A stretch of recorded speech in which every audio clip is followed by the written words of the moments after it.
Alright, so now just a bit of an update on the build. As you can see, I've got the little model at the top of one of these towers here.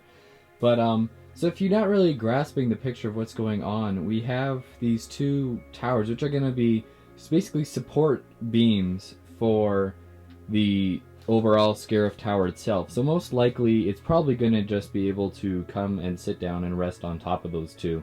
That way, you know, if you try to shake it or it tries to fall over, obviously it's not, because these are very, very well grounded into all that plating and filler in there. So that is fantastic, and it's really awesome to finally have that entire under area raised. The what is it, the 18 brick height, and then of course we now have the center platform happening, and as you can see, I finished all of that this week, which I'm very happy about. It will be a little bit more circular, possibly. I just want to make sure that well, you know, I've kind of got to build the next part of it and do the base of the tower at the same time. So to round it out a bit more, I'll probably end up doing that as I build the tower. I don't know. It's kind of just something that I got to figure it out there and improvise and all that. But if you're wondering why I kind of went with this pattern on there, you know, like why it's all kind of checkered and tiled and worn. First off, I wanted to have this rail going down the center. Now, I kind of did some testing earlier on in the build, and let me find it. It is right over here. And I was kind of testing, well, what does it take to for a train to drive on? So I just kind of tested the train wheels going from the track to the tiles, and then I implemented that tile technique on here, as you can see, and it goes right through. And for the sake of conventions, I may or may not have it stop right there, or it might go right through all the way across. And then if it's a convention where I also have island, like just depending on the setup, if I have islands behind as well, it'll be able to go out to a bunker on that side, come back and go out. And for my build at least, it's going to be able to come out, and then of course the next table starts here and go out to the bunker. Now this is obviously just a test cart, but as you can see, it will kind of show us how to do it. Alright, so the train definitely works, and now my foot doesn't. That actually hurt quite a bit. I guess those batteries weigh something. Next, I kind of get to work on these little offshoots. I'm kind of waiting for the same orders for the my custom AT UCS set. I got all the parts coming in for that, for my own build here. And I also ordered quite a few other fun parts or parts for Scarif when I was making those orders. And I'm kind of waiting for some of those to do these next little sections here. Now that I've kind of done the design for one of these, I want to keep these other ones a little bit similar, or at least the centers now need to have some tiling and some vents and that kind of stuff. So I'm going to have to keep that similar, and I'm probably going to redo this thing here because there is a bit of an offshoot here and then the tower starts. So I need to probably have like half of one. So I'm going to take these off because I'll save these for some other point in the build. because I can always use these. Where are they? The 1x2, 4x4 triangular ones there, and I can put those over here for now, just because they'll probably be covered up. If you're wondering how I did this technique here with the center, it was actually really fun to do, and not too difficult. If you guys couldn't really tell in the time lapse, what I was doing is I was building this big, it's just a big snot platform here, so it's just 1x bricks stacked on top of each other. And then in the mix of it, I threw in some headlight bricks, some bricks with studs on the side, and as well some textured bricks. They're just the 1x2 bricks with that kind of texture on the side. They form these. But yeah, so it just kind of gets the different layers of texture. The bricks on the studs on the side, I know you can't see very well, but you can just put the tiles on top. The headlight bricks, the tiles actually kind of sink in below the brick level, which is really cool. I really like that. And then the textured bricks just add texture. And if you're wondering how I did the curve, it's really just, you got the bricks and then I start to slope it. Now, of course, the slope isn't perfect because, I'm just using whatever slopes I have here. And then what happens is the imperfectness actually gets covered up because you guys know I'm using the circular technique, so it inverts out. And then there's a little bit sticking over, so I have, and then, as you can see, yeah, there's the studs showing even there.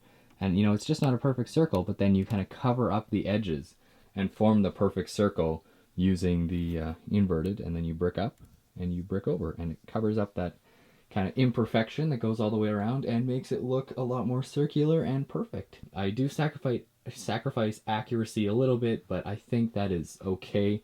Because, it's just a little bit of artistic flair, or at least the artist's interpretation. It's like I'm looking at the person's face that I'm painting, or the reference image of the tower, and then I kind of, recreate it in my own style. So I guess this is one of those kind of stylistic things, doing the texture and the outside, because I really couldn't go super accurate, because the technique is actually pretty hard that I would have had to. I don't even know how I would have done it to make it more accurate. It's kind of tough.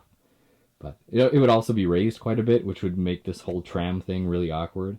And because I want to have that tram, it kind of sacrifices a little bit of that accuracy. So I'm just kind of working with that. But anyways, next I will be starting on the tower. I am very excited about that.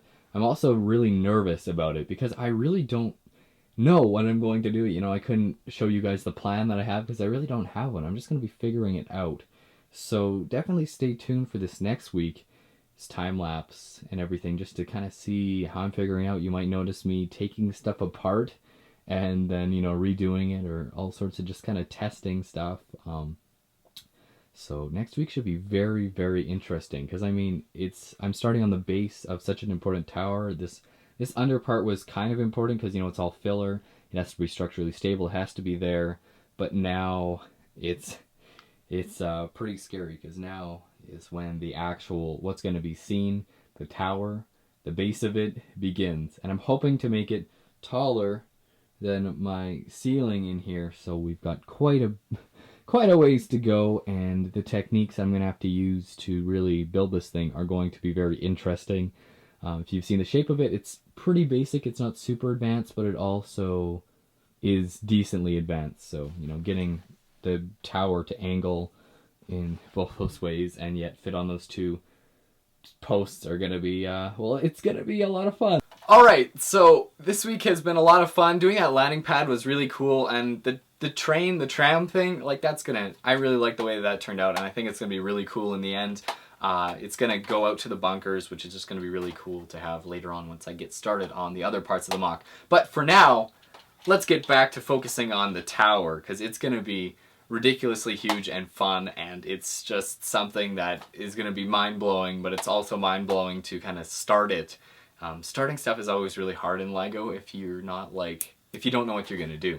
So that's kind of where I'm really trying to plan ahead. I'm trying to save pieces that I'm going to need for it later and just figure out how I'm going to design this thing. Because if you guys have seen the design of the tower, it's got the front and it's got these two sides, so it forms this really weird angle. And I have to do that in LEGO, which is really tough. But not just that, I have to make it structurally stable for 6 to 10 feet. And on top of that, a giant dish. Well, it's probably going to be included, but it just has to fit within that area that I built for it. and it's just going to be really challenging. So definitely wish me luck on that, because that's going to be a lot of fun. But you guys will watch me kind of test things out in next week's episode in the time lapse for that. But yeah, so let's shift focus from the landing pad to the tower. I really like this set. It's really cool. It has a lot of pieces that I like. I really like trans blue parts, if you didn't know. That's why I have so many in my Tabrin mock for like the laser bridge and stuff.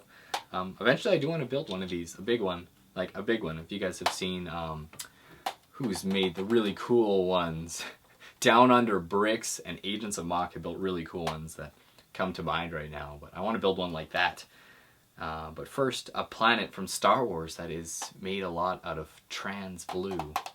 Get sidetracked. The point is towers. That's going to be the focus of this whole next week and next week's episode.